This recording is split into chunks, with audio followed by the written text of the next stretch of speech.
Bwana Yesu asifiwe. Karibu katika ibada ya asubuhi ya Anza Siku na Bwana inayokuja kwako na mimi Pastor Miamba. Ninataka tuende tukasome katika kile kitabu cha Mwanzo sura ile ya kwanza. Tutaona vile ambavyo Mungu alikuwa ametukusudia hapo kwanza, na tujiangaliaje leo na kushughulika na maisha yetu leo. Mungu alitukusudia hivi. Nitaanza kusoma ule mstari wa 24 katika kitabu cha Mwanzo sura ya kwanza mstari wa 24. Mungu akasema, nchi na izae kiumbe hai kwa jinsi zake, mnyama wa kufugwa nacho kitambaacho, na wanyama wa mwitu kwa jinsi zake. Ikawa hivyo.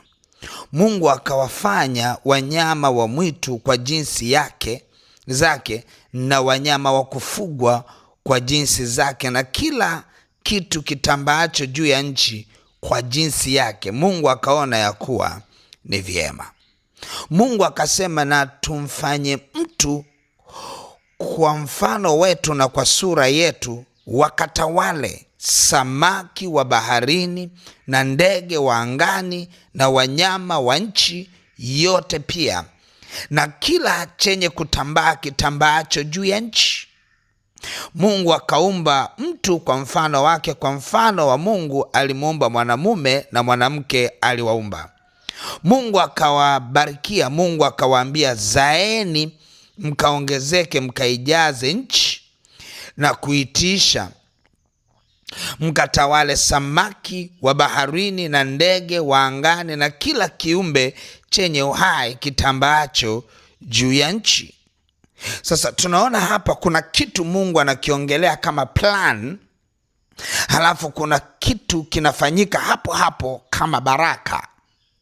Unaona, huku nyuma Mungu alipokuwa akisema hivi, tufanye nini juu ya huyu mwanadamu, it was a plan kwamba na tumfanye mtu kwa sura yetu na mfano wetu, atawale sawasawa, akatawale samaki wa baharini, ndege wa angani na kila kitambaacho chenye kutambaa juu ya nchi. It was a plan, ilikuwa ni mpango. Kwenye hii sura kwenye huu mstari wa 25 tunaona wa 24 tunaona it was a plan, ilikuwa ni mpango, ni mjadala kwamba tufanye nini, huyu mtu awe ni mtu wa aina gani, huyu mtu ambaye tunataka kumfanya awe ni mtu atakayefanana na nini. Afanane na simba, afanane na nyati, afanane na paka, afanane na nani? Akasema hapana, huyu karakta yake ya kiroho ifanane na sisi, tumfanye kwa sura na mfano wetu, kwa maana anatakiwa atawale, amiliki, atiishe kama vile ambavyo sisi tunafanya. Angalia, it was a special creation. Ilikuwa ni umbaji maalum kwa huyu mtu afanane na sisi. Mungu anasema afanane na sisi, amiliki, atawale na kutiisha. Hivyo ndio vitu ambavyo Mungu anavifanya. Akamfanya huyu mwanadamu, akamuumba mwanamke, akamuumba mwanaume. Sasa anambariki, anasema hivi, Mungu akasema na tumfanye mtu kwa mfano wetu na kwa sura yetu, wakatawale samaki wa baharini na ndege wa angani na wanyama wa nchi yote pia, na chenye kutambaa juu ya nchi. Sasa anamfanya mtu kwenye ile sura ya 27. Mungu akamuumba mtu kwa mfano wake, na mfano wa Mungu akamuumba mwanamume na mwanamke. It was an action ilifanyika, kwamba plan, action, kwamba wameplan namna ya huyu mtu atakavyokuwa. Yani kama wewe una plan hili gorofa, nataka kujenga nyumba ya gorofa ngapi, yani ni plan, halafu baada ya hapo unaenda kujenga. Sasa hapa ndivyo ilivyokuwa plan. Mungu ameplan juu ya huyu mtu awe na karakta gani, tunajadiliwa sisi sasa, mimi na wewe. Halafu mara baada ya Mungu kufanya hivyo, sura ya 28 anakuja kuanoint, anakuja kubariki. Anasema Mungu akawabarikia. Ile plan anataka iwe implemented, ifanyike kwenye maisha ya mwanadamu huyu. Mungu akambarikia, Mungu akawaambia zaeni. It is a prophetic word, kwamba ni neno la kinabii juu ya plani iliyofanyika, na mtu ameshatengenezwa lazima aende akafanye kama vile ambavyo mtengenezaji alitaka huyu mtu aishi hapa duniani. Akasema, Mungu akabariki, akasema zaeni mkaongezeke mkaijaze nchi. Anasema hivi, muondoke na upako, ninawabarikia na upako huu wa kuzaa, wa kuongezeka na kuijaza nchi. Lakini pia sio hivyo tu, na kutiisha hiyo nchi. Yaani mwanadamu amepewa upako wa kuzaa, wa kuongezeka, wa kutiisha. Sasa hiyo ni baraka inaachiliwa. Anasema hivi, mkifika huko mkatawale. Yaani hapa tunapoenda kuachilia, mwanadamu, nendeni mkatawale. Mkatawale samaki wa baharini na ndege wa angani na kila chenye kutambaa, chenye uhai kitambacho juu ya nchi.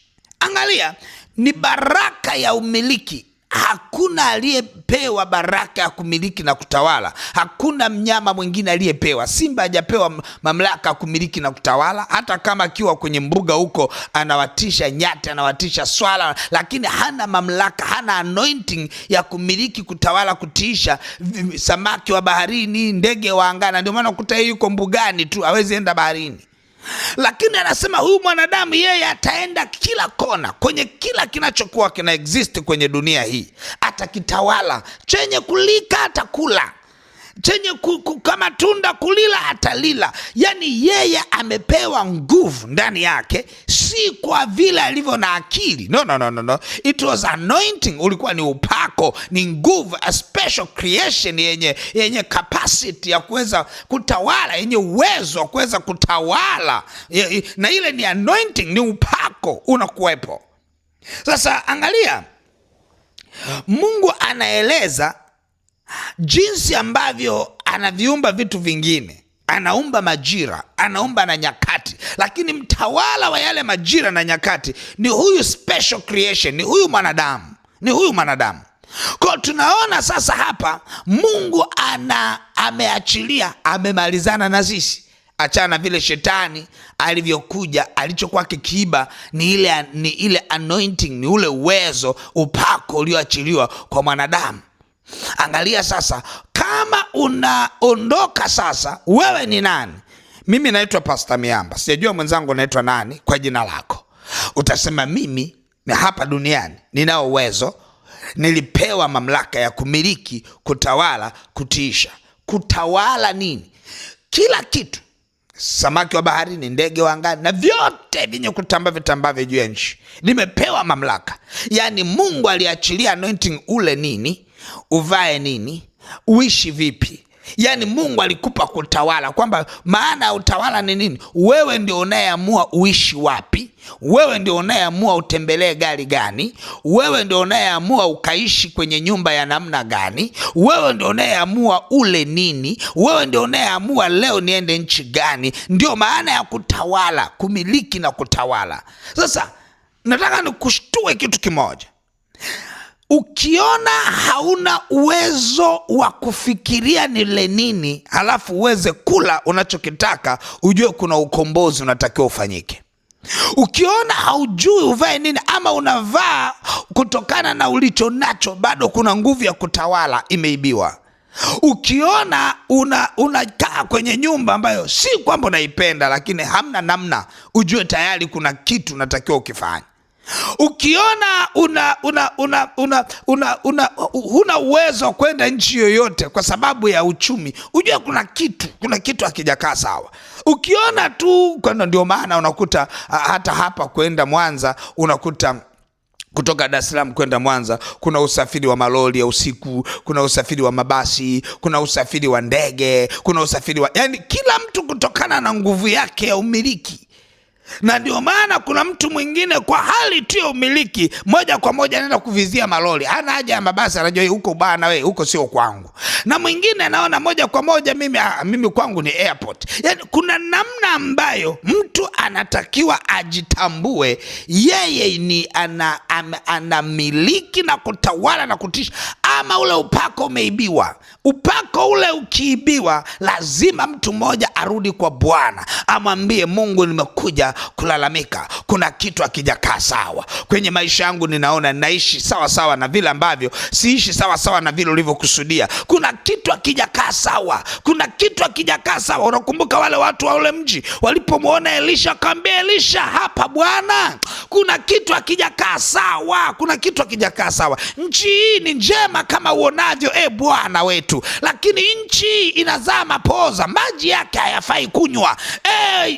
Bwana wetu, anamwambia Elisha, Bwana wetu, hebu iangalie nchi, i-review tena nchi. Ni wakati wa wewe kwenda mbele za Bwana kumwambia Mungu, review maisha yangu. Shetani yamkini ameshikilia ufahamu wangu, niridhike na haya maisha nayoyapitia, nisiende kwako Bwana kulalamika kwa habari ya mapito nayoyapitia. Bwana, kumbuka kusudi la kuniumba ulikuwa ni kumiliki na kutawala na kutisha. Mbona similiki? Mbona sitishi hao ndege wa angani? Mbona sina uwezo wa kuweza kuwala hata ndege wanaotembea huku? Kuku nashindwa kuwala, hata samaki nashindwa kumla. Yani nikimla samaki basi hiyo ndio special day, nikimla kuku basi najua hiyo ndio siku maalum. Bwana, lazima turejee. Uangalie Mungu liye hai, tembelea, angalia tena, kuna uponyaji unatakiwa kuponywa. Angalia wale watu wa ule mji walipomlilia Elisha, waliita uponyaji, na Bwana alipitisha nguvu ya uponyaji kwa nabii Elisha. Akasema niandalieni chumvi, akaenda kutia kwenye yale maji, na yale maji yakawa matamu mpaka leo tunavyoongea, na ile nchi ikaanza kuzaa tena, mapoza yakaondoka kwenye ile nchi. Lakini walipoenda kulalamika, kumbuka hata yule mama, wale wa mama wawili ambao walikuwa wamezaa watoto kwa wakati mmoja, kipindi cha Sulemani, mmoja akamlalia mtoto wake akafa, akachukua maiti akaenda kumwekea mwenzie, akamchukua mtoto aliye hai akakaa naye. Yule mama alipoamka akachungulia mtoto aliyekufa, akasema this baby is not mine, huyu mtoto sio wa kwangu, wa kwangu ni yule aliye hai, huyu aliyekufa sio wa kwangu. Akaenda kwa mfalme akasema, mfalme, aliyekufa mtoto sio wa kwangu, I'm very sure kwamba huyu mtoto aliyekufa sio wa kwangu na aliye hai ndio wa kwangu. Alienda kulalamika na kulilia haki yake. Story ukifuatilia utakuta aliipata haki yake, akampata mtoto wake. Ni asubuhi ya leo ya kwenda kumpata mtoto wako. Yule mtoto aliye hai ndio aliye wa kwako, yule aliyekufa sio wa kwako. Lazima uende ukamwambie Bwana, katika nchi ya kumiliki na kutawala na kutiisha, nimewekewa mtoto aliyekufa, lakini wa kwangu ni yule aliye hai. Maisha haya nayoishi sio ya kwangu, ya kwangu ni yale ya baraka. Lakini mbona nang'ang'ana? Mbona siwezi kuwa na akaunti yenye hela? Mbona siwezi kununua ninachokitaka? Mbona siwezi kuvaa ninachokitaka? Bwana, shuka, fanya jambo jipya. Mungu, shuka, fanya jambo jipya. Mtu mmoja mlilie Bwana, sema nakataa kuridhika, nakataa kuridhika na hali ninayopitia, nakataa kuridhika na mapito ninayoyapitia. Kuna kitu nimeibiwa, kuna jambo limeibiwa. Nimewekewa mtoto aliyekufa na nimeridhika kabisa juu ya mahali ninapoishi, juu ya usafiri naotumia, juu ya mwendo naoendea. Nimeridhika na wakati sio wa kwangu. Mtu mmoja mlilie Bwana asubuhi ya leo, aseme nimechoka, nimekuja kushtaki, kama wale wa mji ule waliomshitakia Elisha wakisema nchi inazaa mapoza, lakini kusudi ilikuwa mimi nizae. Bwana, ninashtaki leo. Wewe uliniambia mimi ni mwenye afya, lakini ndani ya mwili wangu ninasikia hofu ya magonjwa, ndani ya mwili wangu ninasikia kuumwa. Mungu liye hai, magonjwa sio nafasi yangu, it's not my portion. Sio haki yangu, sio fungu langu. Likatae fungu la magonjwa, kataa fungu la umaskini, kataa fungu la kung'ang'ana, kataa fungu la kuhangaika na kutangatanga. Kwa jina la Yesu Kristo wa Nazareti tunakataa katika jina la Yesu. Kilichoibiwa kikarejeshwe kwa jina la Yesu. Alichoiba shetani akakirejeshe, tulichopoteza tukapate tena. Kilichoibiwa kikarejeshwe kwa jina la Yesu Kristo wa Nazareti.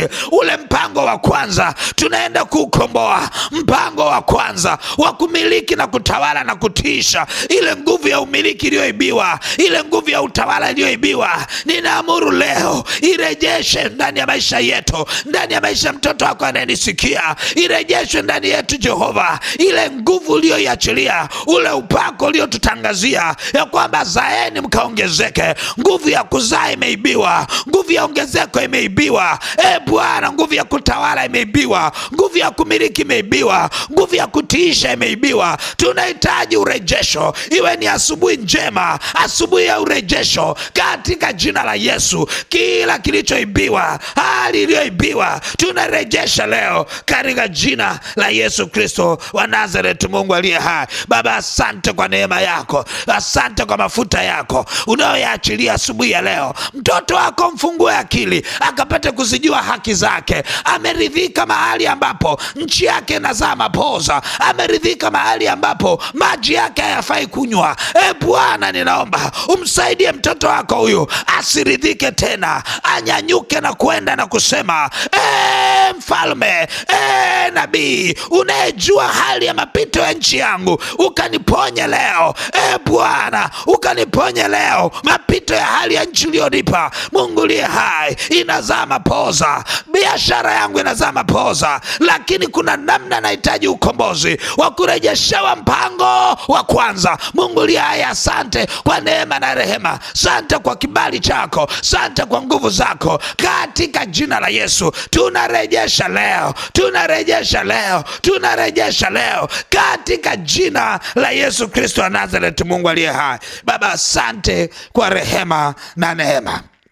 Asante kwa mkono wako wenye nguvu. Sifa na heshima vyote ni vya kwako, ni katika jina la Yesu Kristo wa Nazareti. Mungu aliye hai, pokea upako wa kurejeshewa. Ninaona mafuta yanamiminika, ninaona mafuta yanamiminika. Wewe unayenisikia, mimi naona, mimi sijui kama unaona kinachoendelea ndani yako. Mimi ninayaona mafuta, ninaona nguvu inashuka inakurejeshea ule mpango wa kwanza. Ninaona mafuta, ninaona upako, ninaona nguvu, ninaona mikono yako ikisafishwa sasa. Angalia mikono yako katika ulimwengu wa roho, ninaona inasafishwa. Ninaona miguu yako inakombolewa. Angalia kwenye miguu yako katika ulimwengu wa roho, naona inakombolewa. Ninaona kichwa chako ni kama unaona kama vile unatamani ukikune. Kumbuka kuna kombolewa wakati unaangaliwa, unakombolewa. Ile nguvu ya kumiliki na kutawala inarejeshwa. Adui anaondoka, Lucifer anaondoka na malaika zake.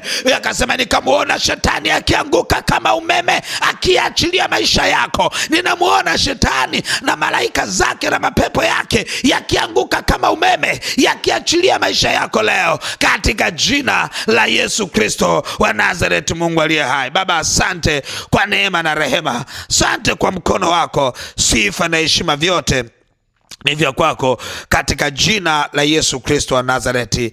Amen, amen, amen. Mungu wangu akubariki sana. Basi utaenda kushika sadaka yako nzuri sana kwa Bwana. Mwambie Bwana, nilicho nacho ni hiki, nilicho nacho ni hiki.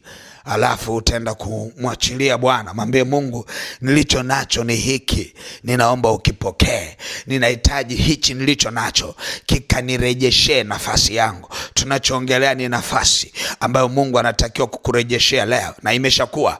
Basi utaishika sadaka yako ya kurejeshewa nafasi yako katika ulimwengu wa roho. Utaiachilia hiyo sadaka kwenye ile lipa namba ya M-Pesa ambayo ni 577876 au namba za mawasiliano 0713842123 au 0744982517. Mungu wangu akubariki na uwe na wakati mwema.